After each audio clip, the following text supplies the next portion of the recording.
What is it you want, Barry? What do you want? You want the moon? Just say the word and I'll throw a lasso around it and pull it down. Ladies and gentlemen, boys and girls, dying times here. Come with me if you want to live. That's it, man. Game over, man. Game over. The Force will be with you, always. I'm starting to record. Ladies and gentlemen, welcome back to 20th Century Geek. I'm your regular host, Scott Weatherly, and today I'm joined by Ray from the Into the Night podcast. How you doing, Ray? You okay? I'm doing very well, Scott. Thanks for inviting me over. This should be a very fun one. Yeah, I'm looking forward to this. It's my sort of first big retrospective, or sort of the first retrospective I'm doing of the year, and we're doing Indiana Jones. Now, this is a franchise close to my heart. I've well, at least 3/4 of it is close to my heart. We'll talk about that. But yes, Indiana Jones. What are your initial thoughts then about Indy and the Indiana Jones franchise? Look, Scott, I've got a lot of love and a lot of time for Indiana Jones. Similar to, I guess you would lump it in with the likes of like Star Wars.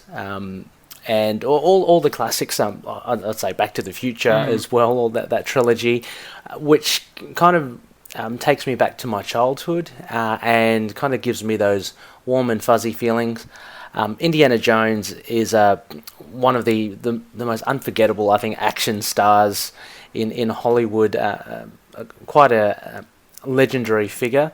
But yeah, so I've just got a lot of time for Indiana Jones, and rewatching all these Indiana Jones films, it just kind of reiterated that as well. Yeah, I have to admit, because of watching these all over sort of a relatively short period, just reminded me how rewatchable they are, like how much fun they are. Yeah, I mean, there's such a classic way that it is made, and granted, it's like it was made in like the 80s, right? And it's a period piece essentially because it's done in the 30s. But it's I don't know, the pacing, the beats of it, just really ring true. And I guess you could argue that they did stick to a formula throughout all of them to an extent, but it works, you know. And as you say, it still holds up in rewatches, and the character itself of Indiana Jones is very charming. Yes. Well, yeah, this is one of those things that as you go back and watch these, especially with hindsight and you know, looking for that more critical things, there's a few things around Indiana Jones in particular as a character that may need addressing, and probably you know, don't certain politics maybe don't hold up as well as they should do, or maybe they should do. Yeah. But yes, we'll get to that. I have to say though, from my point of view, Indy is a massive influence, and yes. At some point I may even see if I can dig it out and I'll put it on Twitter or something. But Indiana Jones inspired me to do cosplay before I even knew what cosplay was. Oh wow! There's a picture of a 6-year-old me from around 1980, sort of 86. 87, dressed in a green shirt, a leather jacket, and a little fedora hat, and using a binoculars case as a sort of a knapsack. And that wasn't even for a party. That wasn't even for a party. That's just me on a Sunday afternoon. Yeah, I love these films. Yeah, it's kind of testament as well to the character himself. I mean, these days we're heavily inundated with superhero characters and comic book characters, and you're talking about cosplay, and people love to fantasize about being that character. Indiana Jones was one of the, I guess in Hollywood, one of the first more modern superhero characters. He wasn't a comic book character per se, but he had all the qualities of it. He swashbuckling, fearless. He's everything a young boy, and I'm sure the young girls as well. But you know, this is very dated. But it's everything a young boy would kind of strive to be and look up to. He was a very, just his heroism and his fearless nature was so attractive. Yeah, and I say, it's, as you sort of said before, like, you know, as a character, sort of like Harrison Ford rounds him out to make him, you know, such an iconic character. But you're right. I mean, this is to be fair, like, he's almost like a transitional character between that sort of like modern cinema and the old world, really. I mean, you know, he's based on those sort of the serials and the pulp adventures of sort of the 30s and 40s. You know, sort of. And that's where sort of Spielberg and George Lucas really were sort of paying homage to, and sort of, you know, tapping into. But like you say, they've done it in a sort of in a modern sensibility, and sort of Steven Spielberg definitely brings that sort of, you know, if you were to play those 30s and 40s sort of swashbuckling adventures today, like, you probably wouldn't get, you know, they wouldn't get your heart racing in the same way, but they do. They transition and bring him into the modern age, which is really cool. Yeah, he's got like a secret X factor to it, because I was thinking as well, we're talking about him being an action star, looking through the 80s as well. We've got, you know, massive action stars in their own right. You know, you have the big Arnie, who would be coming out later on he'd probably have done Conan at this stage, and he's later on going to take on the Terminator role. You have Die Hard, the trilogy, which you have John McClane, the Everyman, as an action star. But it's just something with Indiana Jones, and I think it's more, it transitions more than that pulpy feel, because that is good in its own way, but it's just something about him. He's just a very likeable character. We should get into it. I'd say in at least the first and third films, I think. But yeah, there's a certain charm to him that he has that other... I don't know, John McClane has a different sort of charm to him, a bit more of a modern, urban kind of feel. But Indiana Jones, this hark back to the older age, and this thing, archaeology. I'm sure he would have done something similar to students wanting to study archaeology, the same way that Jaws drove people away from the beaches, you know, when it first aired. I think he probably did. It did. Yeah. No, it did. My second confession is that I did a history degree, but I did look at archaeology first, and it was very much driven by the desire to be Indiana Jones. Unfortunately, that's awesome. I did look into it and found that it wasn't that. It was a lot more closer to. There's a show called Time. There's a show over here called Time Team, which is a bunch of sort of like middle-aged and aging guys just in a dirty sort of muddy pit, picking out little bits of crockery and going, "Oh, look at this! Look at this small piece of crockery." And I'm like, "Where's all the supernatural artifacts from around the world?" No, it's more a case of looking at arrowheads and mosaics. So. It didn't quite work out on that front. But you're right, it definitely inspired people to look in that avenue. I'm sure it did.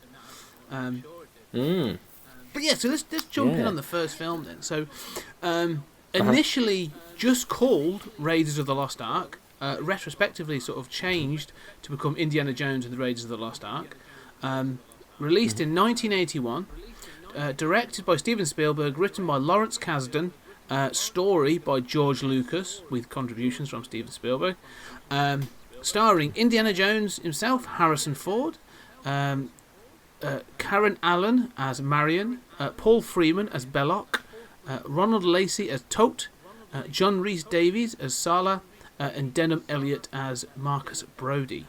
Now the story is that I'm not sure what university he's at, but a archaeological professor is tasked by the American intelligence services to track down initially just the head of a thing called the Head of Ra, because the Nazis are searching in a place called Tanis for the Lost Ark of the Covenant, which would allegedly or possibly give them the power of God and the power of sort of destroy the armies ahead of them.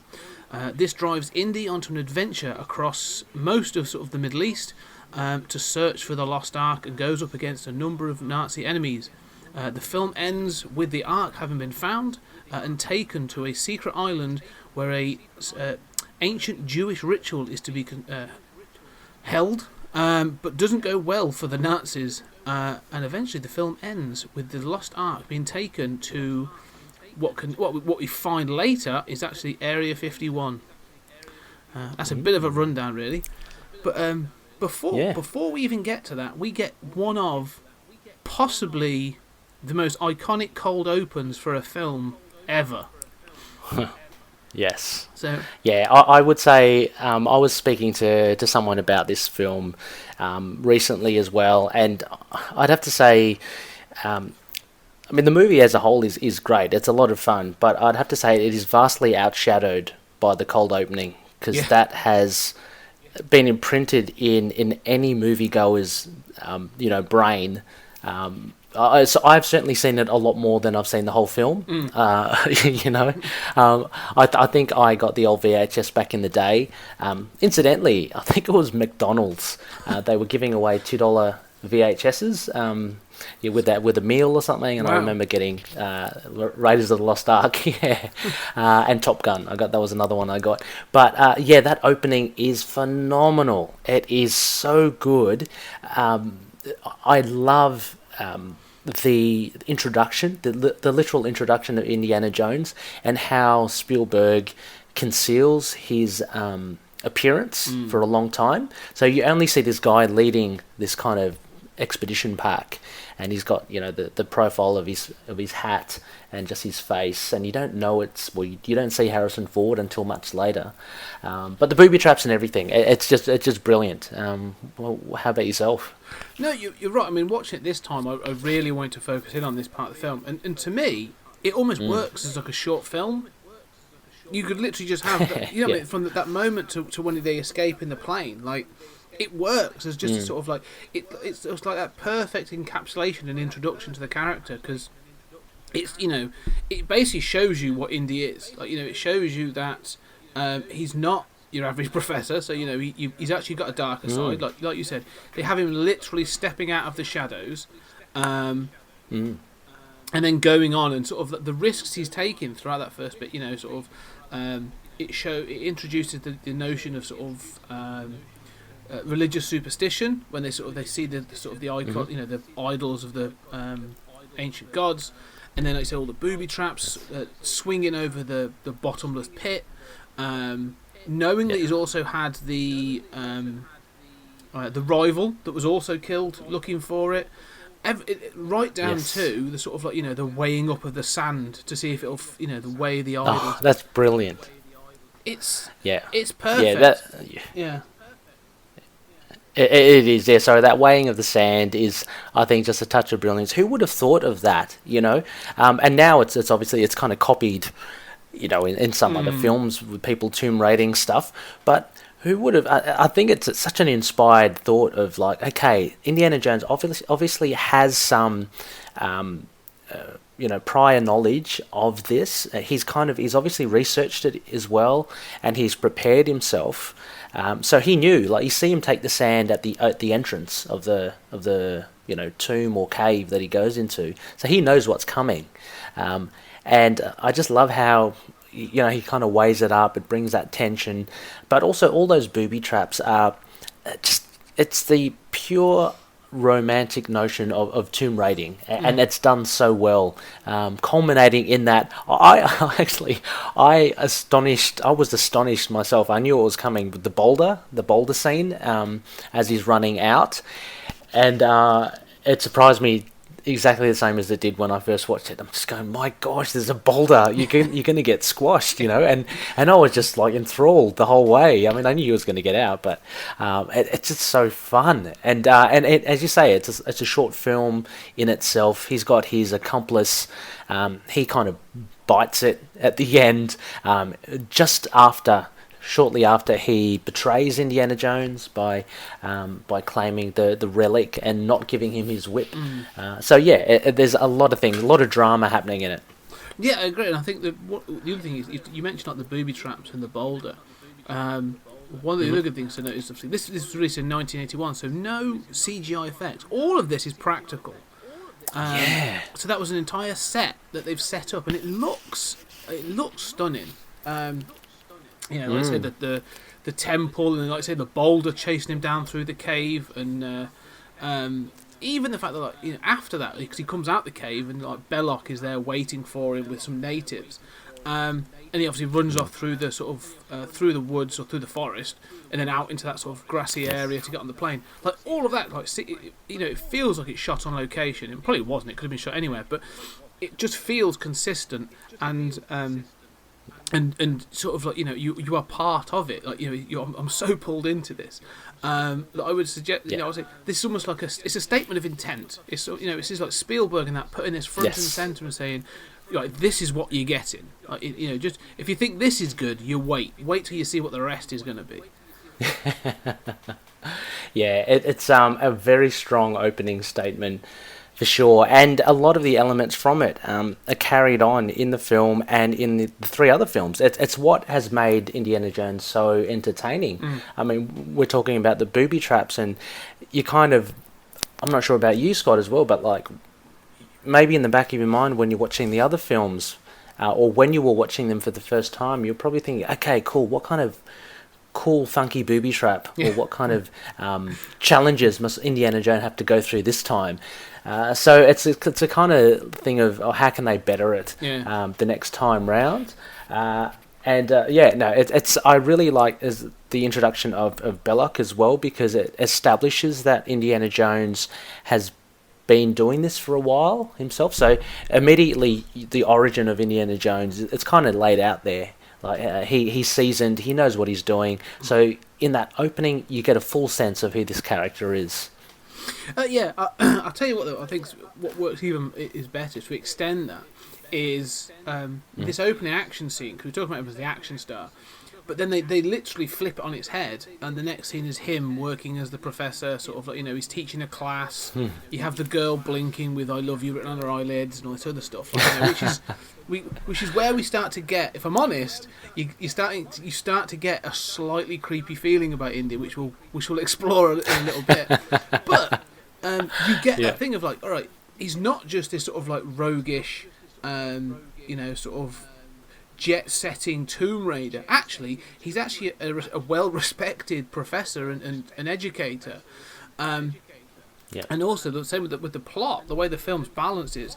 Spielberg and Kasdan of the writing and directing this clearly understand that you need to get this exposition. Like the next scene is a heavy chunk of exposition, telling you things like what the arc is, what it does, where it fits in sort of biblical lore and all this other stuff.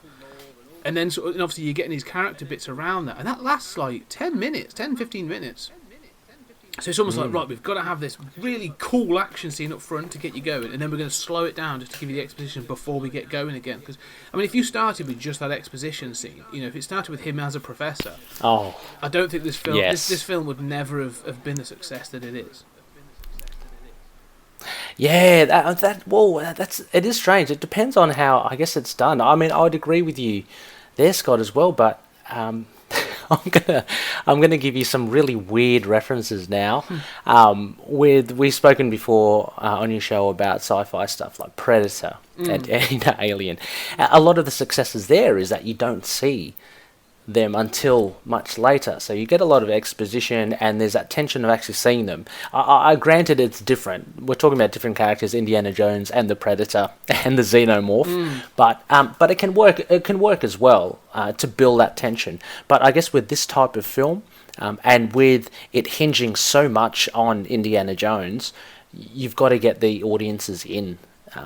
You know, straight away and interested. So that opening again was perfect for that. And then they can afford to kind of expand the story because they've still got like 2 hours to fill, right? Right? So we've got to get the adventures underway. And also just a note as well, it is a great contrast to him as Dr. Jones, as a lecturer, because what it does is that it gives and explains to you that Indiana Jones is not there just to steal relics for his own means. It's for a noble cause. He wants it belongs in a museum. Like we hear that a few times. So we know now that he what he's doing is for something that's for the greater good of archaeology, and that's, I think, an important point. Yeah, and I think that's like you say, this thing about rounding out the character, that he's not just a Tomb Raider. He's not doing it just for his own well-being. Like, he is actually, I say, it belongs in a museum. Yeah. And again, that's one of those sort of notions, almost an imperialistic notion that sort of has been shot down now. That really, if they're going to be in a museum, they should be in a museum in their native country and all this other stuff. But again, it's of a different time. Yeah. But I do like this idea, like I say, because even the things he does bring back, like he doesn't get the little idol, but he does bring back some other pieces. And you get to meet Marcus Brody, and he does say, "Oh yeah, there's a really nice piece. Yeah, the museum will love these." And you can see that, like, it's part and parcel of what he does. He is trying to sort of provide museums with these pieces. So it's a good balance of that character. But let's get into the actual sort of like the meat of the plot then, because what you do get then is you are then introduced to two sort of G-men, or sort of like military intelligence guys that provide this explanation that they have got traffic, this chatter about a guy, Dr. Ravenwood, that the Nazis are looking for him with relation to something to do with the staff of Ra. They don't know what it is, and they've come to talk to Indy about it, and then they're worried because obviously Hitler and the Nazi Party are obsessed, as they describe it, with finding these supernatural objects all over the world. And then we get this lump of basically, as I said, exposition about what the Ark is. So what are your thoughts on sort of like this part and the setup of the plot, but also this idea of the Lost Ark? Yeah, I really enjoyed it because there is an essence of truth then in history about Hitler striving for something like this. Like I think wasn't he looking for the spear of destiny, and he had this other occult side to him that he kind of believed in this sort of stuff. So I like this idea that they kind of played on that, and I think the Ark is great. I mean, we'll get to the other movies which I think the third film has the greatest kind of relic to get, but the Ark of Covenant is pretty cool in itself, and you do hear all about it, and that's quite exciting. I don't know. Yeah, it seemed pretty good. I mean, I'm not too sure. Did you have any particular? Oh, actually, the point I was actually going to make with Indiana Jones as well, and in this whole heavy exposition period, is that we also know that Indiana Jones is quite intelligent. He's not just a Tomb Raider, a grave robber. He knows his stuff, and you can see that with the G-Men. He actually explains to them the staff of Ra and all this, and again you get the funky booby trap. I mean, he explains on the chalkboard about at a certain time of day, certain the light hits the jewel and it will cast the location onto that model city. So he's got a lot of knowledge to him. But no, it was quite interesting. Are we going to go into Nepal as well? Are we talking we will. As far as that? I just want to sort of because you called a couple of things out I quite like actually. We'll get to the staff of Ra, and again, it's one of those things that's sort of like it's a great notion. But I also don't think it sort of it works as a great set piece because it's and also as a plot device. But when you think about it, it doesn't wholly work as a sort of it's basically a GPS. But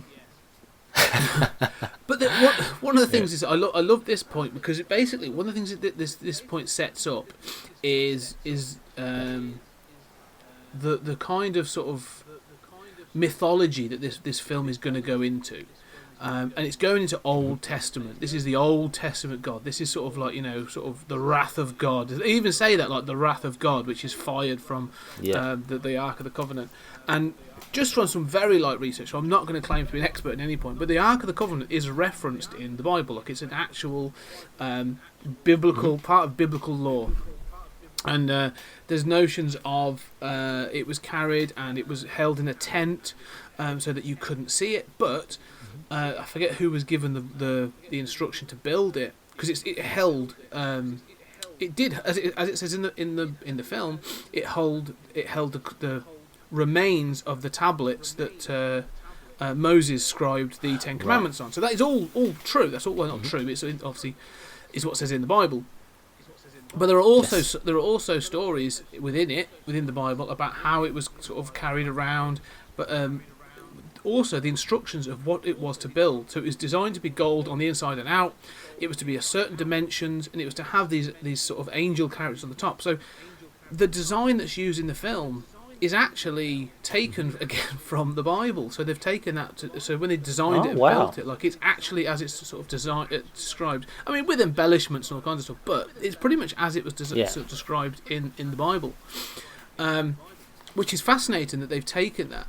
And there's stories I think of like you're not supposed to touch it, and if you were to touch certain parts of it, like it would have an effect. I think there's a story of a sort of a soldier grabbing at the ark and being disintegrated or vanishing. I think sort of it describes it in the Bible. So this notion of power in this sort of biblical item and it being associated with this god, I like the fact that it's an old world god. This isn't the sort of and please excuse me to any of our Christian listeners, this is not to be taken insult, but it's not sort of like the hippy dippy sort of new age god. It's sort of like all love and happiness and sort of everyone should love each other.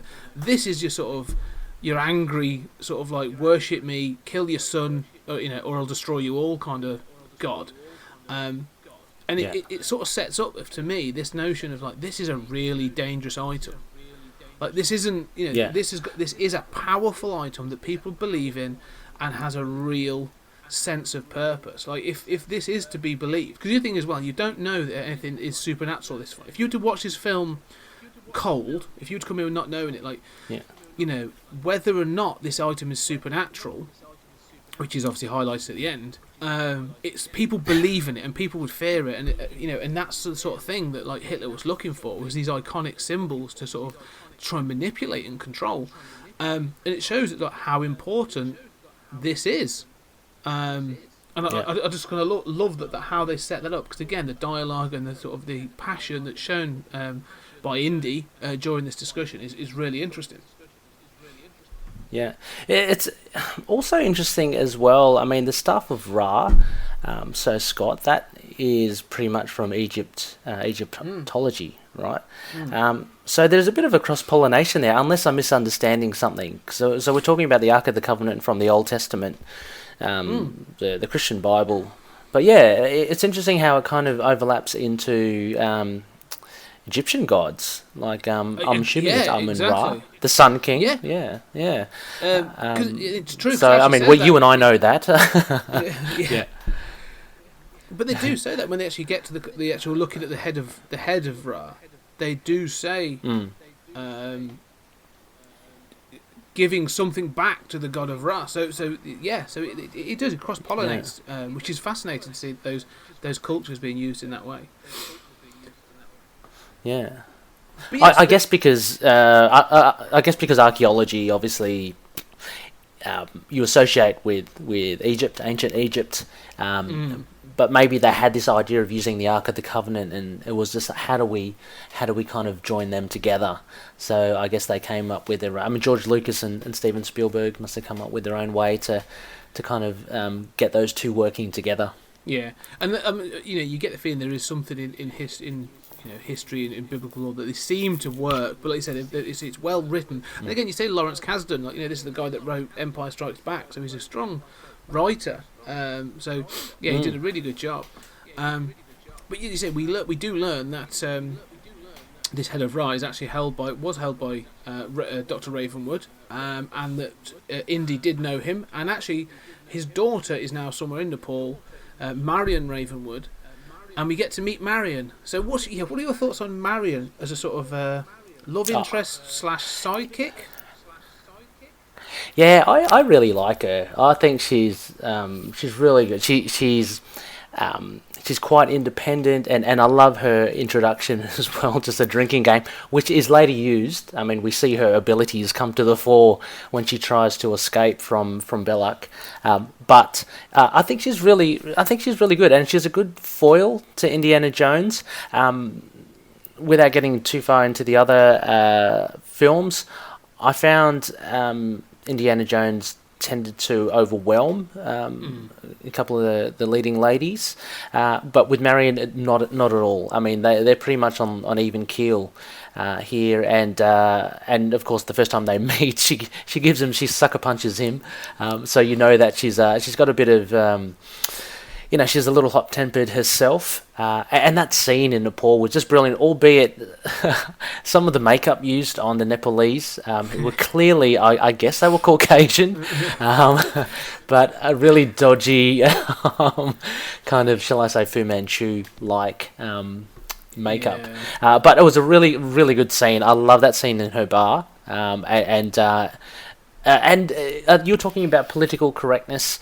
I'm not sure whether you were leaning towards this way, Scott, as well, but there seems to be, during the 80s at least, just casual deaths and casual killing left, right and centre, some of it I actually balked at when I was watching the movie, going, oh geez, that's a bit kind of, they did it without even flinching. But yeah, it's sign of the times, I guess. Yeah, no, I that was actually, it is one of the things I do come back to. Actually, it's funny that, like you said, we talk about this guy being like a Harvard professor or whatever, tenured professor, yet he has no qualms about sort of like shooting and killing people at different points. Yeah, Again, it's one of those actions. It's one of those like action star tropes, isn't it? Sort of like a casual relationship with murder. Yeah. But no, you're right. I love what you said there about sort of Marion being on sort of even keel with Indy. Like, she can hold her own. Like, she's not, she's never in this film. She's very rarely, if ever, sort of like the damsel in distress. Like, she's holding her own. She's always sort of got agency. She's always sort of got a plan of her own to sort of doing whatever she can do. And so I think she's a relatively well written character. The problems that sort of come out of this is you find out that Indy and Marion have had a relationship, and they talk about it being 10 years previously. Yeah, this I know where this is going. Like, yep. That doesn't work. Now, doing a bit of digging on this, I had to. There's been multiple people that have done timelines and tried to figure out how old each of them was supposed to be and all this other stuff.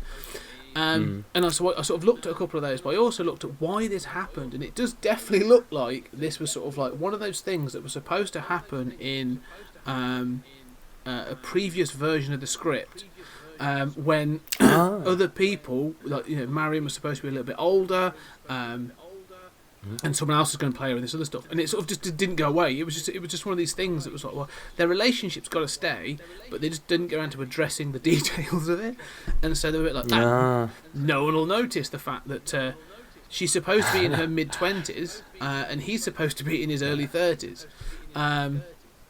So but they just had to change a. Sorry, Scott. They just had to change a number. Yeah, change 10 to 2 or something. Yeah, or 5. Like, yeah. So basically, it turns out he was about 23, and she's 15 when they had a relationship. Wow. And there's no getting around that. There's just no getting around that. And so it's a little bit awkward. When you realise that actually, the other thing is, this comes from the fact that another thing that was supposed to be, and this is just going into the depths and sort of the rabbit holes of the internet. The original version that they wrote of it, you said about how Indiana Jones has sort of got some charm and he's got a bit of charisma, because and that's what Harrison Ford brings. The original version of Indy was supposed to be a lot darker. Like, they were looking for someone who was like. They were going to go for a character that was a lot darker, a lot more bitter and a lot sort of more world weary, and obviously that sort of went away. So these are sort of like just remnants, I think, of previous drafts that may not have got tidied up as much as they probably should have done. Right, yeah. Because I'm just thinking, because Indiana's, I guess, character does change for me, particularly between the first and the second film, and then it kind of goes back to what I thought he would be in the third film. He did, I wouldn't say darker in the second film, but he certainly seemed a little bit more arrogant and a bit kind of dismissive. He came across, I found, in the Temple of Doom. But that's interesting that he. I'm glad that Harrison kind of changed that, in a sense, and you get someone that you can actually back. At least in Raiders of the Lost Ark. I mean, because as I mentioned before, essentially he pretty much carries the film. He's a solo action star, and all the travails that he goes through, he pretty much single-handedly, finds a way out of it. I mean, Marianne as well helps out. Of course, she herself has an extended scene, a really great chase scene through the streets of Egypt, with the little monkey as well. That was a lot of fun. But yeah, for the most part, Indiana Jones carries it. So I think it was great that they probably steered away, because then he would have maybe become more like the other action stars, and not be so defining. I definitely agree with that. Because you're right. Weirdly, although he's sort of like the soul, like you say, he's carrying this franchise. But he is almost defined by then a lot of these sort of support characters. And I do enjoy, like I say, I think some of it comes out of necessity as well. Because that whole Egypt thing, when they do go off to Egypt, you've sort of met the Nazis, they've had their fight. One thing I will point out, you say about the makeup used on some of the clearly Caucasian actors. Oh, yes. There's a guy who appears in, well, the first two definitely, and he had a scene in the third one which was cut. He's a guy called Pat Roach, who is a British. He was originally a wrestler, actually, on the sort of the British circuit many years ago, like decades ago. But he became a stuntman and actor, most famous, in this country for a program called Auf Wiedersehen Pet. But he appears twice in this film. He first is the big Nepalese guy who works with Marion, so he's behind the bar and he gets shot. And then later he's the German that Indy fights at the plane and gets caught in the propellers. Is that the same guy? Yeah, wow, it is. Yeah, I would not have guessed. No. Oh, jeez. And he appears in the second. He appears in Temple of Doom as like the big bearded Indian guard down in the depths. That's Pat Roach as well. Yes. Is that? The one who gets squashed by the rolling wheel. Yeah. Yeah. It's so funny because it's funny that it's one and the same guy, because there was always this tropey, big, physically dominating character, and it's just funny to hear that it's actually the same guy. Yeah, it's literally the same guy. It's great. But yeah, like I say, that chase throughout Egypt, the sort of the baskets and everything else, and Marion sort of being chased. That's do you enjoy that scene then? Yeah, absolutely. It was a lot of fun. The monkey, I think, added a lot to it, and I love the monkey's role in the movie. But no, I mean, the one thing with Indiana Jones, and again, I guess they try to recapture it in each film, are the chase scenes.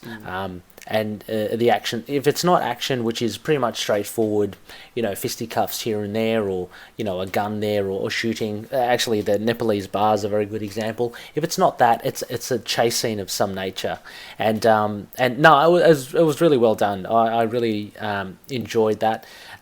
Is that where we are introduced to Salah as well? Yes, that's where around that time. Yes, the great John Rhys Davies. Yes, Salah, sort of the Egyptian, again, a Welsh guy, playing an Egyptian excavator, digger.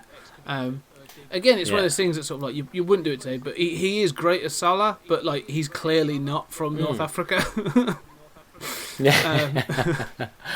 Well, actually, call me silly as well, but I mean, I thought he did have some kind of inkling to it. I mean, the dark hair, he had the moustache, and he's got a slight kind of tan. I'm pretty sure that tan will be enhanced.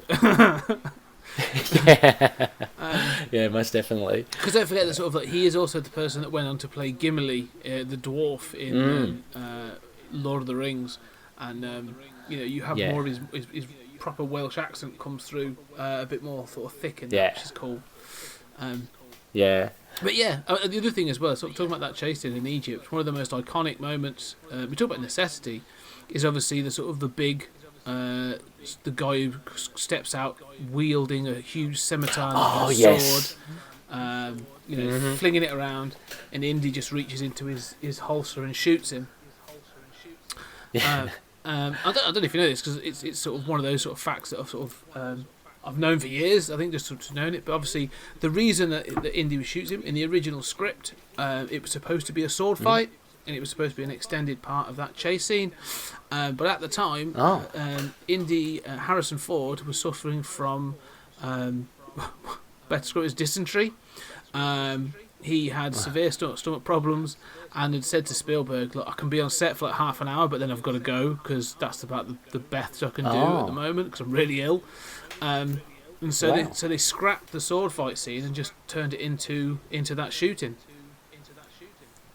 Wow. Because that is very iconic. It was one of the most, I guess, surprising things that you would expect, because it's a play on the trope, of course. You know, there's this big showdown, people kind of fluffing their puffing out their chests, and something big is going to happen. And it kind of reminded me a little of that classic. I'm sure you do have watched the Blackadder series.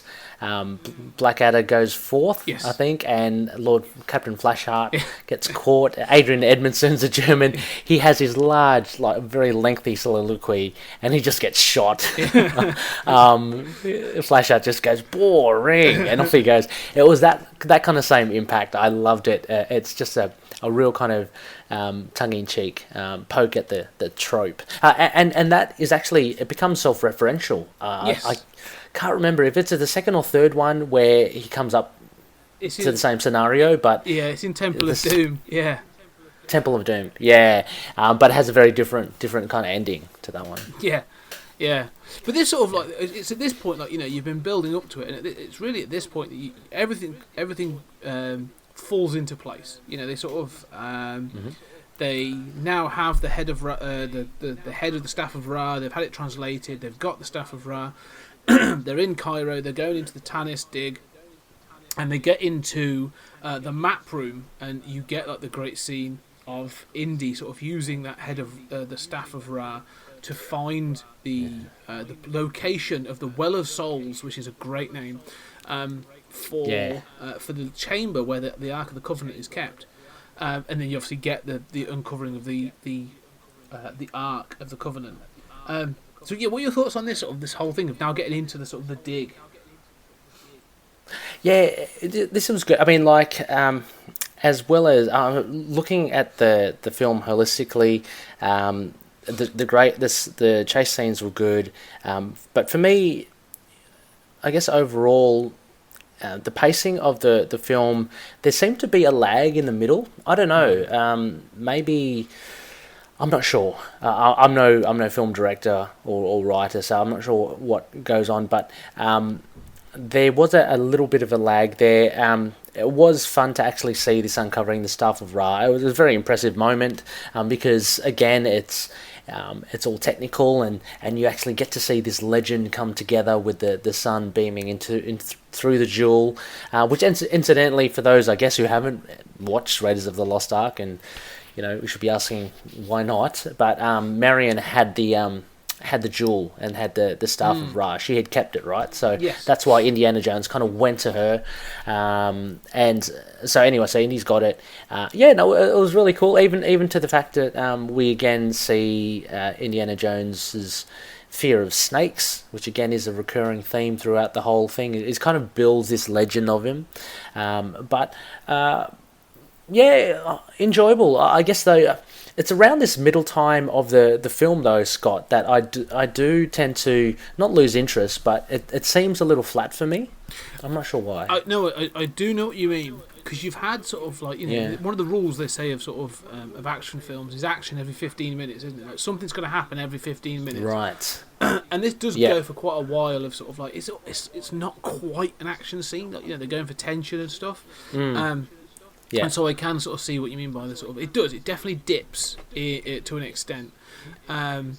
I mean, the thing I'd also say, there's two things to sort of I want to sort of mention at this point, is that the idea of the staff and the head of Ra being used.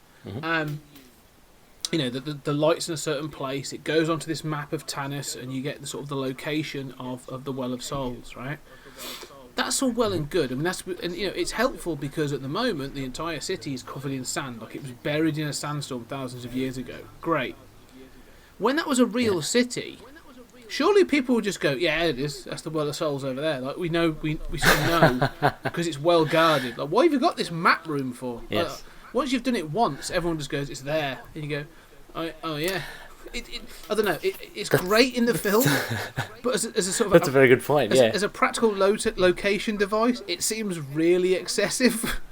It's like surely. It does. But yeah, it's a great set piece. The other one though was, I don't know. Maybe. oh, go on. I'm sorry, Scott. I was about to say maybe. I don't know. Maybe it was kept secret for hundreds and hundreds of years, so it was hiding in plain sight. I don't know. But yeah, maybe there's ways around it. But one of the other things that sort of a lot of people, when I was sort of doing a little bit of research on this, was sort of saying was about snakes, and this idea of the Well of Souls. Was saying, oh well, you know, what would the snakes eat? There's too many snakes in there. It doesn't make sense. Blah blah blah. And I was like, first, I was like, it's a film, sort of like, you know, like a bit like the stuff. Like, you know, you can criticise it, but it doesn't really matter. But then I actually, It's kind of like saying, sorry, Scott. It's kind of like saying, why aren't the characters having a toilet break? You know, exactly. Surely they'd be wanting to go to the toilet now. It's like, well, it's a film. Yeah, Yeah. Totally agree. So there was that, but then I was actually listening to a podcast called Weird Studies about this and sort of their sort of view on this. And one of the things that they sort of raised was, well, actually, it's the Well of Souls. You know, it's there. This thing is this location of the Ark of the Covenant is supernatural in itself. Like, this thing is designed to protect and repel people from. It's designed to protect the Ark of the Covenant and repel people. That's the idea of it. And so they put out this notion that actually those snakes didn't exist until Indy opened the door to it, and so those snakes are a reaction to some sort of supernatural. You said about booby trap, some supernatural booby trap from the Ark defending itself, and saying, right, well, you're terrified of snakes. Here's a whole host of them, and it's almost like a challenge. What are your thoughts on that? Yeah, I really like it. It sort of, you know, it gets past this idea of like snakes having to live and eat and everything in this sort of like, you know, pit. But I just love the idea of the Ark of the Covenant almost having sort of an element of sentience and being able to protect itself, and more tuning into, you know, it doesn't tune into Sala, it doesn't tune into Tote or anybody else. It tunes into Indy. Like, it knows that Indy is this thing that, like, okay, he's the one that's going to try and get us out of this object, out of this chamber. And so it tunes into him and his fears. And I just love the idea of that, then, which is probably, you know, so there's almost an idea that said, well, the snakes aren't actually there. They're just this sort of like hallucination or this sort of illusion, and that's why they never get bitten or anything. Right. Yeah, that's pretty cool. I mean, it probably would have worked better as well if Indiana Jones was in there by himself, because then you'd have to explain. But, I mean, we're talking supernatural, so, you know, why not have a collective, you know, hallucination? Because Marion's down there, right? She gets thrown down eventually, yes. Remember? Yeah. And so she reacts to the snakes as well. So, but I like the idea. I think that's really cool. I mean, thank God he wasn't scared of, I don't know, clowns. Clowns. A lot of clowns in there. Yeah. That'd be terrible. Yeah, that's sort of what I fit into my head canon now, and I think that's sort of, you know, that's sort of how I take it now. That's sort of, that's what they are. Yeah. But yeah, and this obviously leads to you say about the pacing. This is where it starts to pick up again, isn't it? Because they get the Ark of the Covenant out. Yes. And then they've got to escape the sort of the Well of Souls, and then it goes into the fight on the airstrip, and goes from there straight onto one of my favourite chases in any film. It's sort of It's so good. I love this chase. I mean, Indy's sort of on top of the truck, on the front of the truck. He's hanging off the back of the truck. He's driving the truck. Oh yeah, Like, it's all over the place. Yeah. It's amazing. it is. No, it's great. I mean, that is a good one. I'm not saying that they get better and better, but they are of top quality throughout all of them, even throughout to the end. The Kingdom of the Crystal Skulls. There's a lot of fun chasing there as well. A little bit. It borders on the silly, towards the silly side for that one, but no, but Raiders of the Lost Ark, yeah, a brilliant action. I mean, Yeah, and going back to the fact this is all practical. So like they don't, Yes. when he's being pulled along and he's under the truck. I mean, granted it's not Harrison Ford, but he's still no. he is doing everything that those stunts there. Someone's doing them. Someone's doing those stunts. And I think that's really Yes. impressive. Well, also as well, Harrison. I mean, I was surprised because I'm not sure if you're the same. I always have a little look and see, is that a double or is that really Harrison? And for like the big jumps and stuff like that, and physically, challenging stuff, Harrison does a fair bit of it. Oh, I mean, sure, yeah, I can imagine, yeah. Yeah, he's not one to back down. I'm sure he's, and that's the other thing, isn't it? Like I say, if he's doing those stunts, and I think, like you say, clearly he does do a lot of them. You can get those close-ups, Yeah. and you can get some of those, and it makes it look a lot better. Oh yeah, absolutely. How old is Harrison Ford? Do you know at this stage, 1981? Oh, I don't know. I have to check. I'll have a quick look. Yeah. Yeah, I mean, You'd think I'm in thinking, his 30s, I guess. yeah, must be. There you go, Harrison Ford. So he was born in 42, so 52, 62, 72. So he's, Oh, wow. gosh. So he was mid to late. Jeez. Yeah, so he was a lot older than I thought. Yeah. Wow. Well, he did really well. Yeah. You know? Just thinking, and he does Yeah. actually. That's good because he does look older as well. I mean, he doesn't look like like a Shia LaBeouf. In the No. he's not that young. Yeah. In the so and that's good because a lot of it hinges on him being experienced and being a professor and all that. So yeah, that's it makes sense. Yeah. Yeah, because that's the thing with this film. It's supposed to have a history, isn't it? Like he's experienced. He's obviously a little bit world weary. Yeah. But to jump forward a bit, like you then get the whole thing on the boat. He's obviously got Marion back. She was kidnapped by Belloc, and they get back on the boat, and there's that to-ing and fro-ing and stuff. And I mean, if you jump sort of beyond that to sort of the end, really, because Yeah. you get sort You of, see, so can I hold you up? Sorry, Scott, can I hold you up on there? See that boat scene again? I kind of lost a little interest around that. Did you get that as well? yeah, I don't know. that's sort of why I'm jumping it. Because Yeah, that's yeah. it sort of feels a little bit like padding. It's sort of like, okay, well, we've got to get to this location, so Yeah. we've got to do this and we've got to do that. That must So be it. It's good. I'm fine with it. Because I mean, Yeah. you get little bits and pieces in there. There's a little exchange between Marion and Indy and Yeah. Oh yeah, that's a good one. Yeah, the scene about where does it hurt? Yeah, Yeah. I like that. Yeah. Yeah, and she hits him with the mirror, and that's funny. yeah, that is funny. Yeah, But the other thing is, well, is like you get to see the crate with the Ark in, the Ark of the Covenant in, and it burns off the sort of. It doesn't burn the crate; it just burns the Nazi symbol off off the sort of the box. And I like little touches like that. I think that's really interesting. Oh, so it just burnt off the insignia, Yeah, the swastika. Yeah, that's all it's doing. Did it? It's Okay. And again, so one of the things again, looking is that idea is it's a false idol. It's again going into those sort of things. The Ten Commandments, sort of, thou shalt not worship a false idol, false gods. It's burning off this insignia that sort of represents the sort of the Third Reich and the Nazi Party. So, Right. again, that sentience of the object. But again, there's the to and fro, and eventually they get to this island and they get to set up, and you get the finale of this film, which, when I was a kid, this finale scared the crap out of me.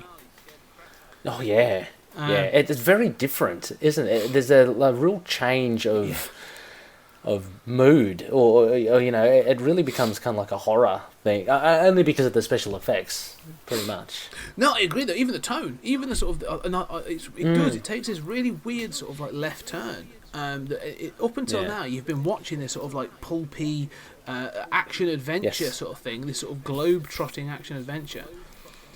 And then all of a sudden, like, you know, when they get past the whole ritual of it, they open the ark, and all of a sudden, like, it goes full on supernatural.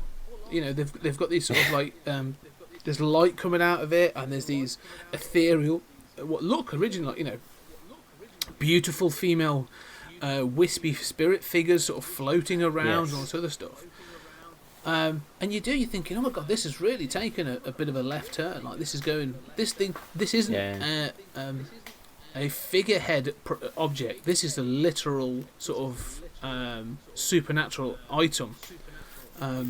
Yeah, it's strange because, funnily enough, though, they do keep that essence in the films again as well. So one of the things that Indiana Jones, which can kind of be overlooked because it's such a swashbuckling kind of, as you say, pulpy movie, is that there are very much supernatural elements in all of them. And again, the very last one, it goes really over the top.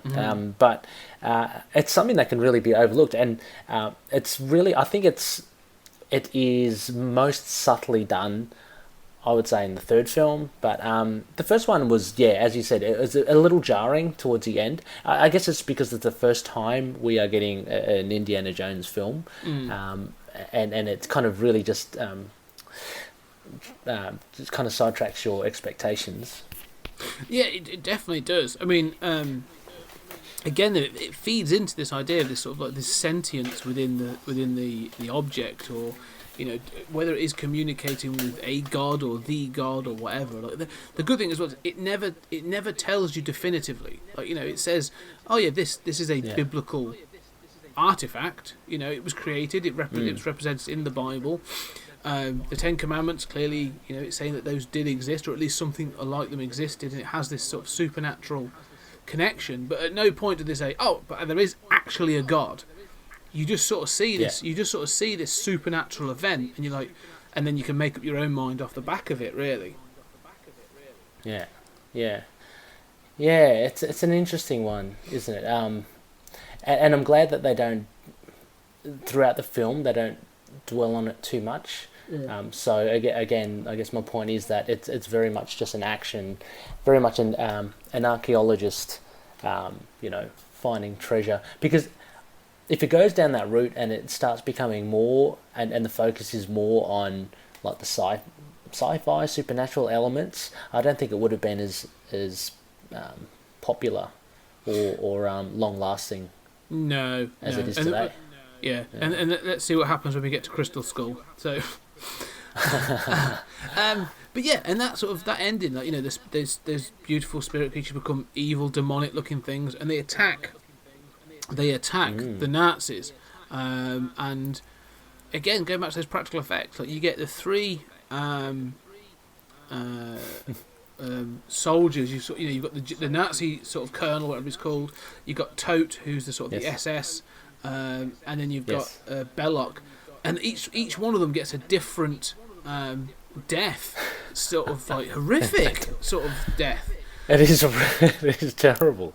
Yeah, I mean, I laugh at it because it's just so horrible. Like, and the special, it's something purely out of, you'd expect Tales of the Crypt or something, or some really high gory horror TV show or film. But I guess the villain always gets their just desserts, and the more horrid and more evil the villain, the more gruesome and grisly death. Yeah. Oh, it's because Todt because Todt for me was the worst. So. Yeah, I was about to say the same. It's amazing. I mean, Belloc's head explodes. One of them sort of gets almost like aged or sunken and gets really. But Todt melts. And his eyes sort of like his eyeballs sort of fall back in his head, and he's sort of like the way again. It's that sort of fast. It's clearly like wax. I think they're doing it to like a wax figure that's melted over time, and they've sped it up. But it looks brilliant, and it scared the crap out of me as a kid.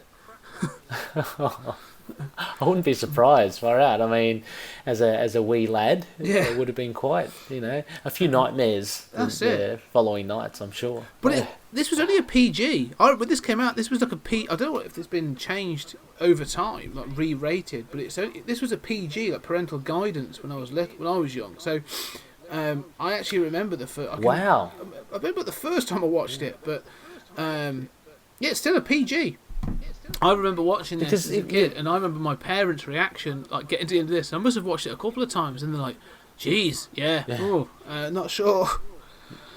Yeah, that's so strange. I mean, going all the way back to the beginning, where the guy gets spiked, you don't see anything, but you see a very horrible demise of him. Like that was one of the most impressionable scenes for me. I remember young, just his face agog, and him getting spiked, and also I think at the Nepalese bar. I remember when I was doing the rewatch, someone gets like stabbed in the head or something. There was quite a graphic. Yeah.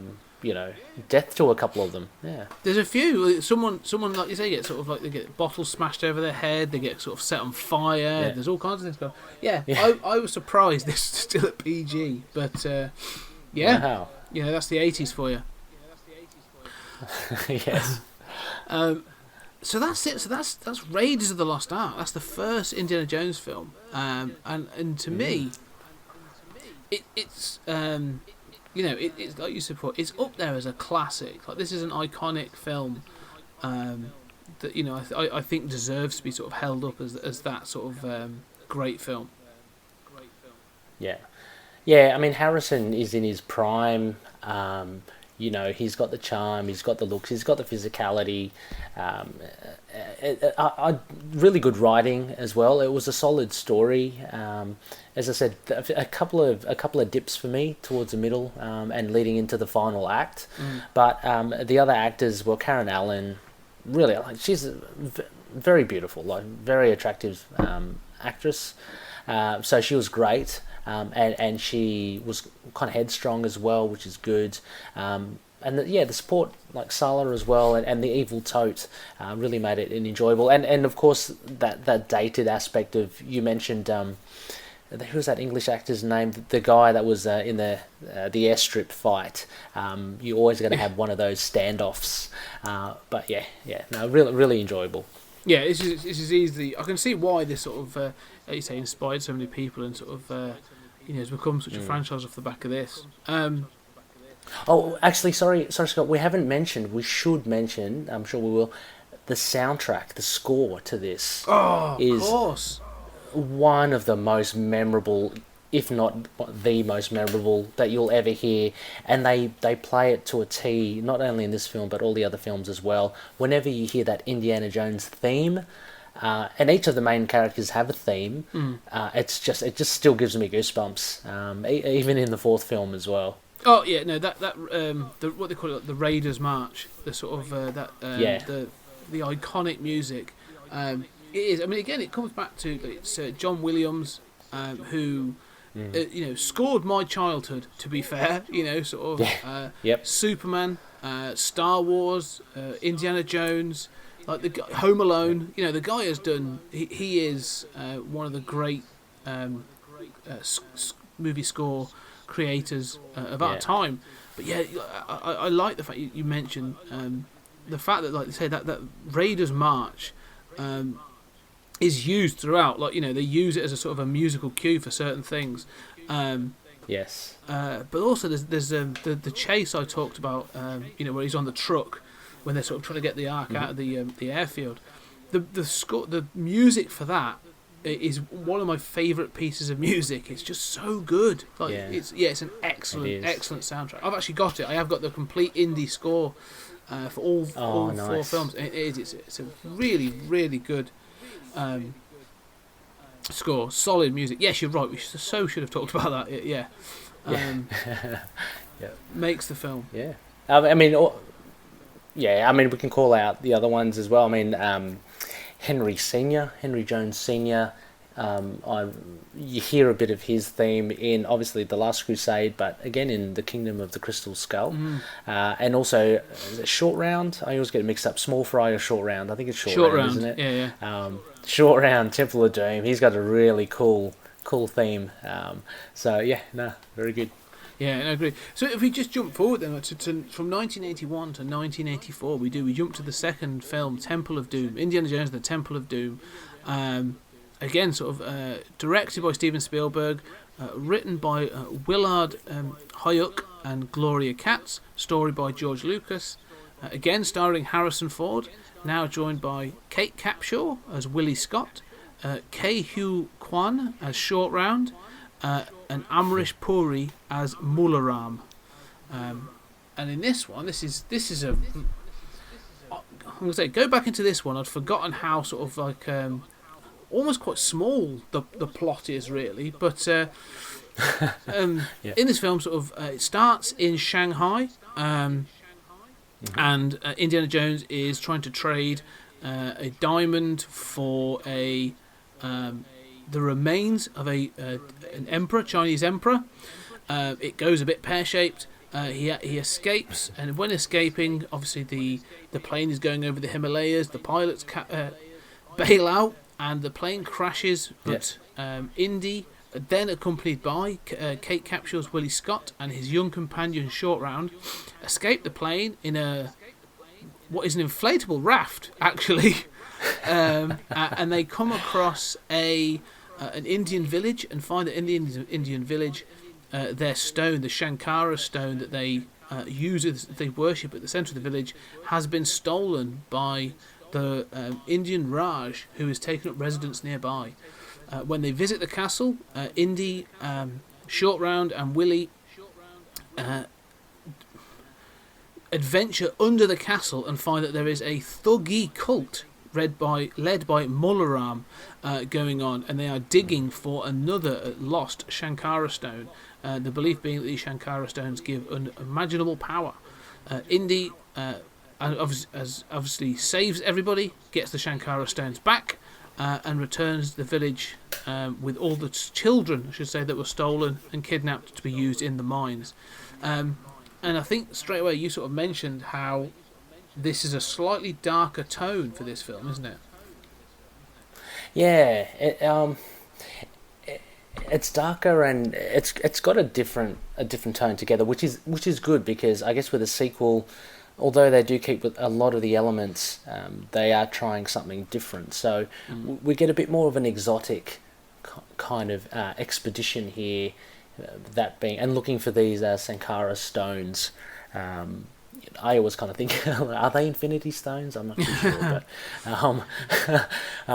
but yeah. So this and it absolutely dark. If I can jump straight to it, you were mentioning what scared you was that finale. What scared me was how do you pronounce his name? Mularam? Molaram, Mola Ram. So yeah, Molaram. Okay, Mularam. Yeah, he was one scary figure for me, especially. I made sure that no one touched. Tried to grab my heart. Yeah. Because when he great special effects there, but when he grabbed that guy's heart and started to pull it out, that was a very terrifying moment for me, but also a darker edge because and one of the things that I like about it is we see a dark Indy Indiana Jones when he kind of is put under the spell. I love that, when the hero is not of their own volition and just doing something under the spell of another. So no, that was really fun, but yeah, mostly a little darker for me. How about yourself? Yeah, no, it's funny because this film teases you. One of the things I like about all four films. There's something about all films I do like, but this film teases you. Like before, the cold open was, like you said, that short, almost like a short film. It's a mini sort of Indiana Jones adventure that sort of culminates in them rolling boulder, and it's all exciting. And with this, I can imagine going in '84, going, "Oh my God, how's this going to start? What little thing are we going to see? Oh, we're going to see a massive dance number." Singing. Sort of Kate Capshaw singing with all these dancers and stuff, and it completely throws you off tilt. You're like, "Oh my God, what is this?" Yeah. And so I was a bit like, oh my, this is watch it now. I'm like, actually, this is quite clever because it really puts you off your footing. Like you don't know what's coming next, but it almost has like a period James Bond feel to begin with, because it's not the sort of fedora wearing leather jacket wearing sort of indie that's now. He's wearing a tux. They're in a sort of quite a swanky club in Shanghai. It's a different feel. It definitely they're definitely trying to set it up as a different feel. Yeah, and I think exploring a bit more of the cultures. So in Shanghai as well, I love the beginning, and this idea of Indiana Jones, because it is a deep and rich kind of history, like Chinese history. You can only imagine if he's looking for valuable artifacts there, what it could entail. But no, it kind of, as you say, throws you, because this is just the beginning, and before they know it, they get thrust into another adventure, which, albeit is in India, which is just as exotic. And need I remind you, Scott, about the delicacies there that they've had to take. Yeah. One of the other memorable bits for me was the monkey brain. That was quite disgusting. I remember when I was young. So actually, overall impressions for me when I first watched this was there was a lot of not disgust, but just like a lot of like ooh factor with the heart and the cuisine. That's what I kind of took from it. But rewatching it now, I actually enjoyed it a lot more than I thought I would. It still is very much a sequel in the sense of, I got the sense of them trying to, okay, we've got to give the audience as well, like we've got to give them stuff. There's that huge mine scene, like you're in a it's almost as if that was made for 3D. We've got to give a spectacular action scene towards the end. So yeah, to me it had all the hallmarks of a sequel, but I think unlike Empire Strikes Back, I don't think it supersedes the original. No, I agree there. I mean, I definitely enjoyed it more. For years I've always held it up as like, Temple of Doom, it's not great, But I watched this time, I did really enjoy it, and I actually kind of like you said, they nod to a darker version of Indy. Like in the very first scene, he threatens to stab Willie Scott. Like he grabs her and sort of takes her hostage. And I'm like, Jesus, this is a different kind of Indy. Yeah. And so he still has that edge, but like you say, throughout it, they do keep throwing things out as this darker sort of notion. It still has its problems. Like it has a lot of problems in times. I mean, you say about the sort of the food scene in the sort of the Raj's castle, and it sort of it just has this sort of like comedy racism sort of part of it. You're like, oh look, these crazy Indians and their crazy food, and you're sort of like, but I know they don't eat that. I love a good sort of chicken tikka masala or a taka dal or whatever. Like I've never been to sort of had done the local Indian. They've gone snake surprise, and you're like, what? So yeah, it does feel a slightly looking at it now, you do go, I'm a bit cringy and go, oh, it's not great. But what I do like is it obviously explores this notion that in this time, because the other thing is, this isn't, although it's a sequel film, it's actually a prequel. So the film is set. It is, 1 year, right? Yeah, there's the years. It's supposed to be set a year or so before the events of Raiders, which then raises questions around Short Round. But we'll get to that. So there's this whole thing of like they discuss the presence of the British Empire still in the late 30s, the British Empire in India. They obviously India wasn't returned or didn't sort of succeed from the empire until 1940s. So you have the presence of the British Army there, and they and again they can introduce this notion of the Thuggee, and the Thuggee actually were a Kali worshipping cult from the early 1800s, and they were all executed. That's all true. So that story they give about the British Army, sort of rooting them out and killing them, is all true. Wow. So again, it's so Indy sort of tapping into real history again, which is actually quite interesting. So I do like those sort of bits and pieces, but yeah, definitely a much darker film. Yeah, and I think also as well, just looking at Indy the character himself. So what I alluded to before was that he seems to be very dismissive or impatient with Willie a lot. I don't know. I just got that vibe. Whereas he had this different relationship with Marianne. And they bickered and they squabbled, and whereas, I mean, Willie did. She did stand up for herself and everything, but when she tried to do stuff, it was almost as if Indy was like, giving the side eye to Short Round and rolling his eyes, going, "Oh, I can't believe you, you did this or you're doing this." So for me, it was a change of character for him, and I didn't really like that kind of Indiana Jones. I mean, for me, he's more of a. There are funny bits in there as well, but a little bit more lighthearted. Say his character. I mean, say in the first one, and definitely in the third one. I did like there was that one bit. Where they're in that kind of, again, like this booby trap thing, and you see Indy's face in that small portal. We are going to die. Yeah. and so I think Harrison Ford does a lot. He's probably not recognised much for his comedic timing, but he's pretty funny. Like some of the things that he does in the films are pretty funny. No, I agree. He's got quite a good. His comic timing is actually quite good, and he's actually got quite a wry sense of humour. And it comes across quite dry.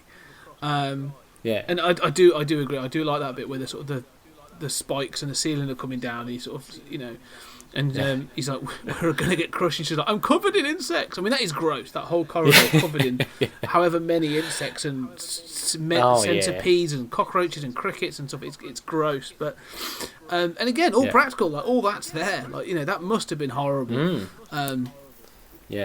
To do that, but it is good. And it's weird because the notion, especially of having let's talk about Short Round, throwing in a sort of a kid, a young child sidekick, is usually an indicator that they're going to go more family friendly, isn't it? Sort of like they're going to throw in this sort of it's the Batman and Robin kind of sort of a situation. Like you want the kids to have someone to relate to. And that's sort of like what you think. That's what Short Round's going to be like, and that's how they set him up to begin with. That's the sort of the point, They sort of when they escape Shanghai, they sort of Indy and Willie sort of fall into the car, and you see that Short Round's driving it, and in order to reach the pedals, he's got little wooden blocks strapped to his feet and stuff. And so you do think like, he's going to be the sort of they play him as the comedy sidekick almost, the comedy kid sidekick. To a large degree, and so you think that's going to be the tone of the film. Like it's going to be this thing of sort of like some madcap sort of crazy adventure, and then they sort of like switch it up because again, like they get to the thing, and when they're all taken, like there are moments when they do play up his kiddiness, but then it's sort of like, oh, by the way, this Molaram, he's kidnapped all these kids and he's forcing them to mine in horrendous conditions, starving them and beating them, and then you go, all right, yeah. And so when Short Round is taken, it's more about sort of it's raising the stakes because you're like, oh, he's not just a comedy sidekick. Like, no, he is in peril, and at one point, like they're going to kill him. So again, they're sort of throwing that in your face. That thing again, they're teasing. They keep teasing in this film of like you're gonna get this. No, you're not. We're gonna try and make it like something different. Well, I think with Short Round, he's definitely used for later on. Obviously, with the children mining and the higher stakes, but I still do feel that in the sense that he is a POV for a lot of the kids, like for family oriented people, like the younger audience, and you see that with him because he kind of idolizes Indiana, right? And you see him imitating Indiana's thing, and there are a couple of scenes where Indiana's punching some guy, Short Round's punching. Was it the Prince or something? They're kind of in sync, and I feel it's kind of, and this is another point that for this whole sequel notion that I was referring to before, that it's more. It is a little bit more garnered towards kids, albeit with all the grossness and everything, but it seems to be trying to. They've made a conscious decision to go.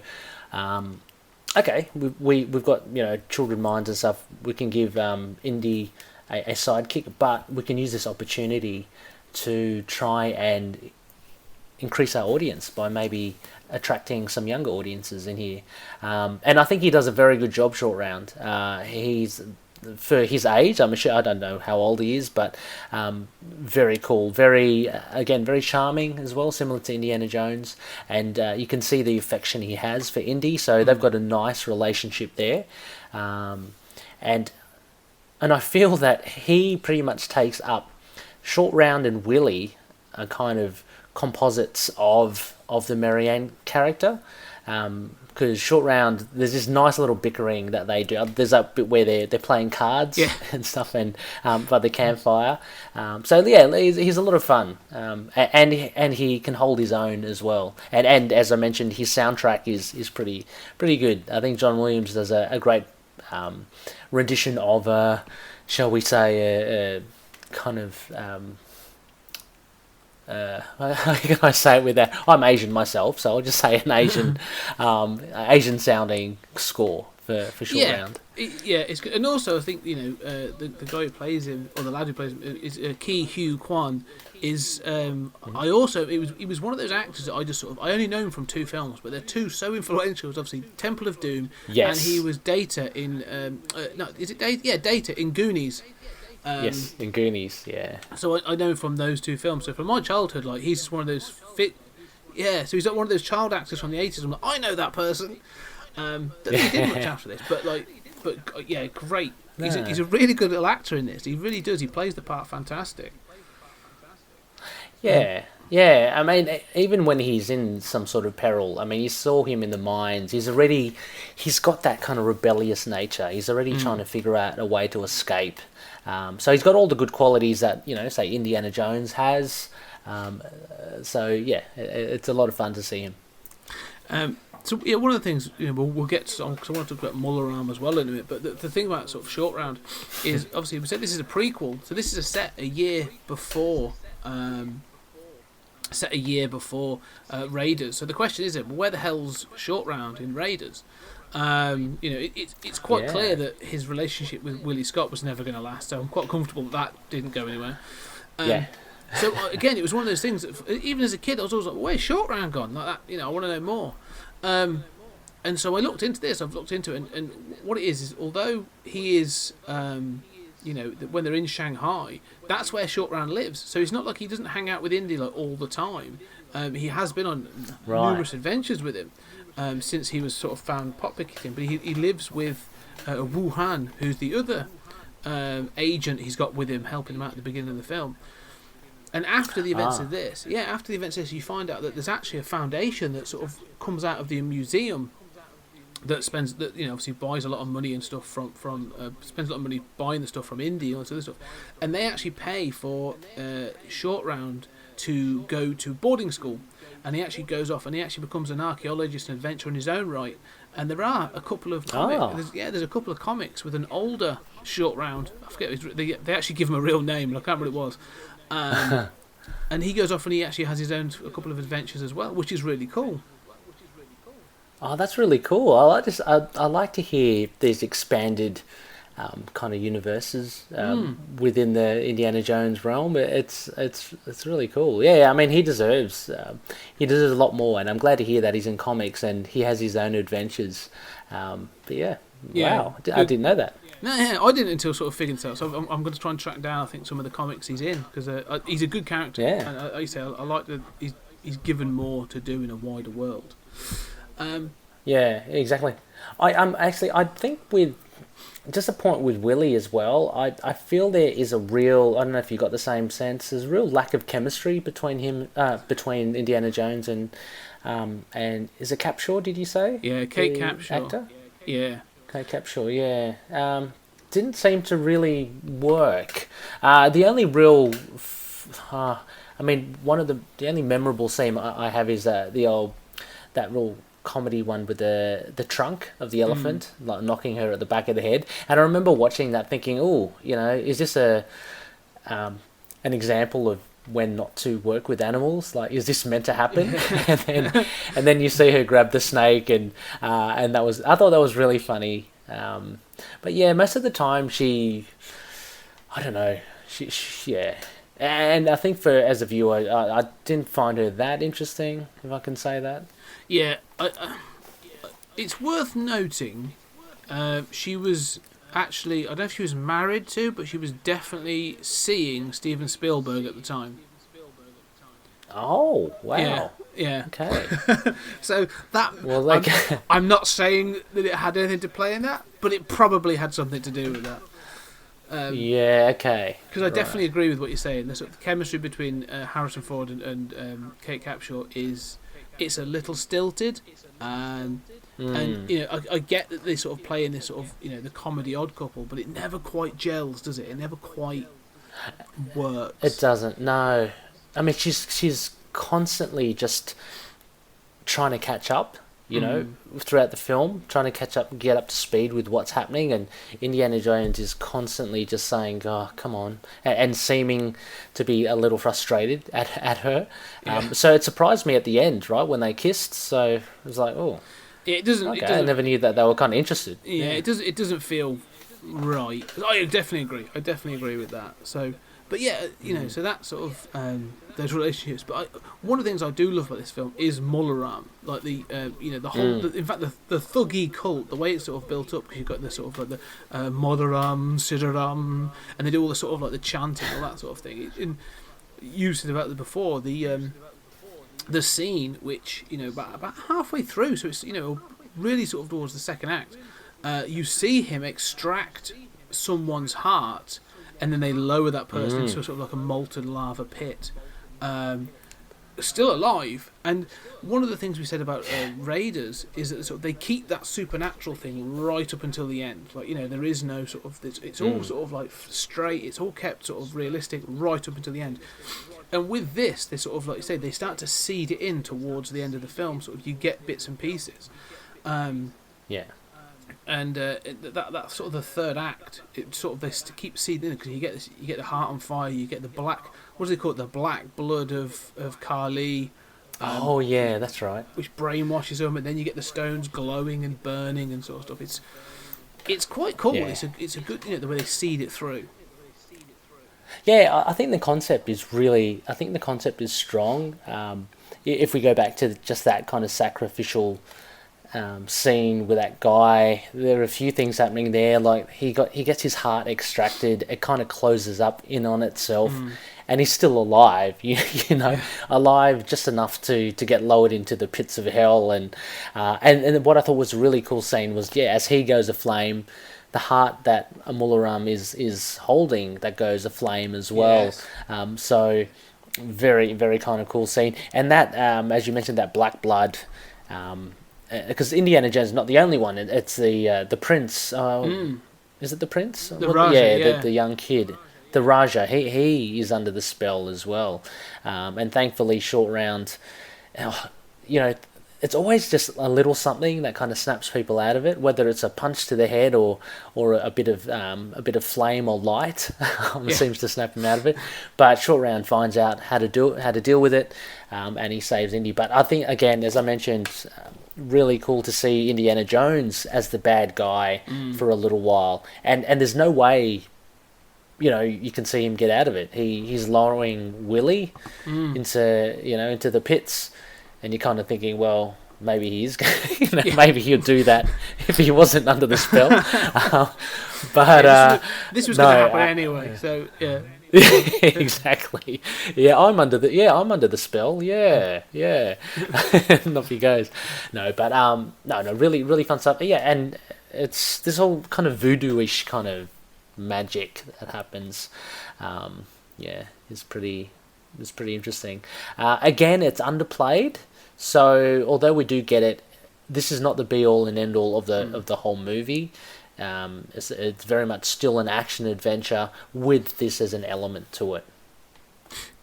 I agree. It sort of works, that thing of sort of like, you know, in order for it to be believable is probably sort of, you know, a bit of a stretch, but yes, they've only sort of introduced, like I say, one element. Like, it's not all out Yeah. crazy. It's just this one element that exists in this sort of adventure world.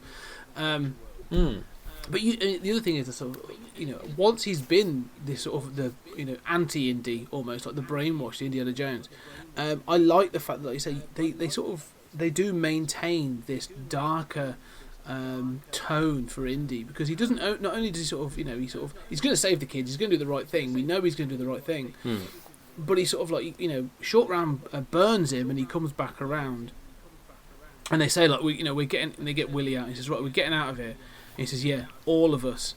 And it has that sort of like, again, it's such a good image. Like, this is why sort of Spielberg's so successful. But you get that sort of the backlit silhouette of Indy. Like, he's got his shirt back on and his fedora, and he's got the whip. Oh, yeah. And it's just sort of like him. And it's like, this is Indy pissed off. Like, this is revenge-based Indy. Like, he's going to let everybody go. But it's such a good image of, like, he's not going to let these kids leave these kids behind. And you obviously go into the sort of the finale then. Yeah, he's got such a... This is what I love. He's just got such a strong moral compass, and this is, I guess, what you'd like any young kid to look up to, any person to look up to, just in his actions, and that's why he's the whole package, because he can fight the bad guys. He's smart as hell, but he also he just does the right thing, and you're right, that shadow, that silhouette, which again is used throughout the films, is one of those motifs of Indiana Jones. They do like to keep all the same ingredients sprinkled throughout all the films, but it really does. It's hair raising as well, especially that scene where he's back to his best, and it's kind of like a reset, a reboot, and yeah. And it does. It leads to sort of like some of the, and I the whole third act of this film, the finale of this film, from that moment that Indy sort of burnt and stuff, is I love it. I think it's absolutely great. Like, this film, let's say, he's got some pacing issues, I think, in the middle. Yes. And there's some of the bits and pieces. Let's say the tone doesn't quite sort of, it's slightly out of kilter with the previous film. I'm fine with that. But this third act, like all the fighting in the mines, the minecart chase is very silly. It's very silly, but I'm still on board because and then the chase, and then finally the bridge scene as well, which we'll get to. But what are your thoughts about all the sort, especially the mine chase and everything else? Oh yeah, brilliant as well. Yeah, this is where it really picks up for me. And again, I had forgotten, like, my overall impression before was like, oh yeah, it's okay. It's very much a sequel, but I really did enjoy this end leading up to the bridge, the mine scene. Yeah, you can tell kids would eat that up. Because you got Short Round in there, you're travelling through it. It's kind of a little bit of slapstick as well. People are getting bonked on their heads, and rails carts are being derailed, and off you go. But it is a lot of fun. It's a lot of silly fun, and it's something different. I guess it's again, we're talking about a chase, and there's always a chase scene in Indiana Jones. I guess they were really trying to think of how can we make something different, and let's put them in a mine, like where, like on tracks.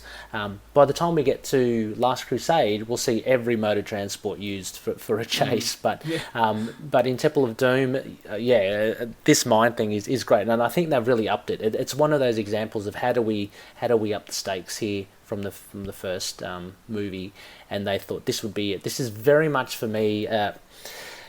I don't know. It's hard to explain. It's very much a thing that you would put into a sequel. It's a lot of just fireworks, I know exactly what you're saying. I can I agree. It's that sort of thing, isn't it? Like up in the ante. Like we had the truck chase in the first film. How do we up that? Okay, well now we're gonna pretty much have a roller coaster ride.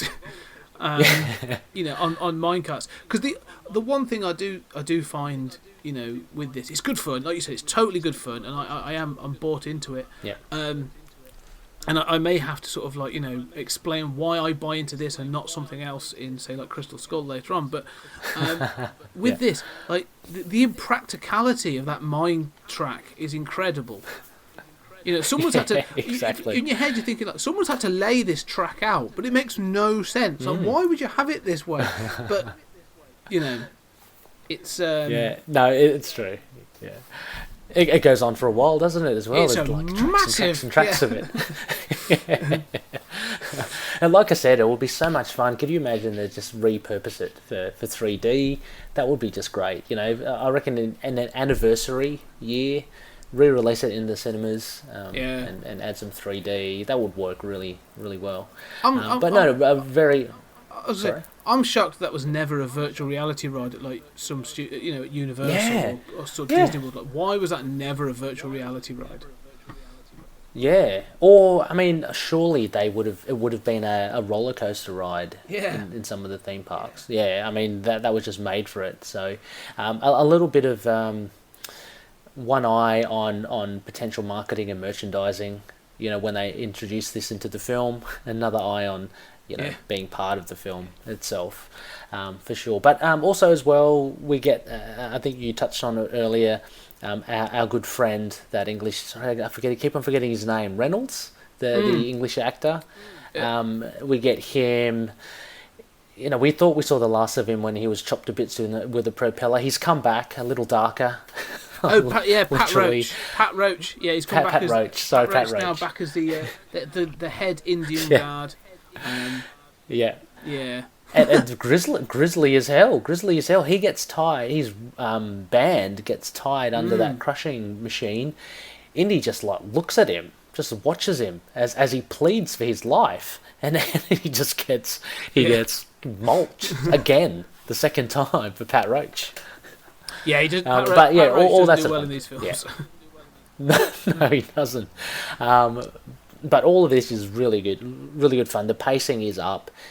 You're charged. You know that this is the finale coming up, and yeah, it leads into the bridge, which is, oh my gosh, it hinges on, that can really happen.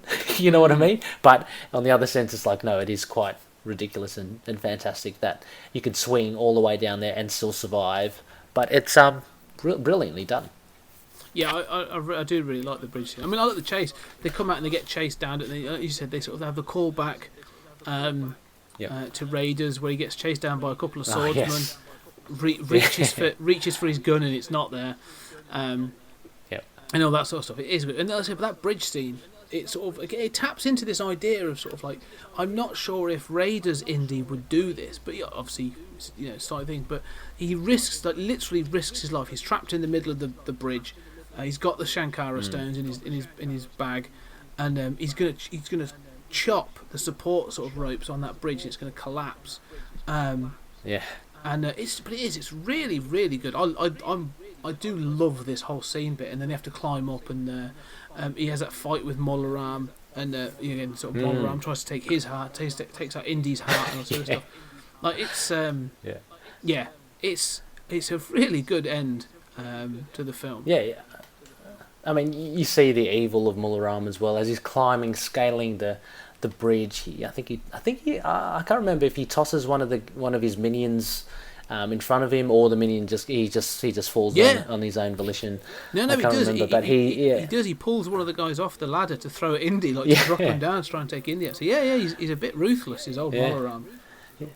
Yeah. And there's of course we have a pit of alligators or crocodiles at the bottom, eager to snap up anything that falls down. So it was good. I like the fact as well, without being too cynical, that Indy speaks to Short Round in Mandarin. But by I mean, you can clearly see what he's asked him to do. So if I was one of the minions, regardless of if I understood Mandarin or not, I would know that something's going to happen. So it's not subtle, is it? It's like it isn't. No. He ties his leg around he winds it around. But yeah, what an awesome thing, because you would never do that, but of course Indiana does. And he survives, and Mularam, well, needless to say, he meets a grisly end. He does. The death roll by the alligator, and it's quite well done. It is. I say so. It's like you said. It's not. It no way surpasses Raiders of the Lost Ark. It's a very, very different film. No. But I do find that it's actually a really going back to it now, I find it actually is quite a satisfying sequel / prequel. And so I actually really enjoyed it this time. I was into this. I probably enjoyed this film the most this time than I've ever enjoyed it before. I would absolutely agree with you as well, Scott. I haven't seen this for at least a decade, maybe even more. So, but watching it again with fresh eyes and knowing kind of what to expect, it was thoroughly enjoyable. And by no means, as you say, is it better than Raiders of the Lost Ark, but it's a different sort of film, isn't it? It's a nice little adventure in itself. And apart from the small references, the very Indiana-isms in it, it's pretty self-contained. But no, highly enjoyable, and I'd be watching this again for sure. Well, ladies and gentlemen, there you have it, another great 20th Century Geek episode. Thank you for listening. If you would like to get in contact to suggest topics for future shows, or just chat about everything nerdy, you can email me at 20thcenturygeek@gmail.com. That's 20thcenturygeek@gmail.com. Or find me on social media, Twitter, Facebook, or Instagram. Just search for 20th Century Geek. If you would like to support the show, please go on your podcast catcher and leave a 5-star review. I would greatly appreciate it. It raises the show in the ranks and lets more people know about the podcast. If you want to show more support for the podcast, we do have an Amazon wishlist. Just go on Amazon and search for 20th Century Geek, and you will find a list of books that will help with research for future podcasts. And don't forget, we love second-hand books in 20th Century Towers. Once again, thank you for listening, and we'll see you next time.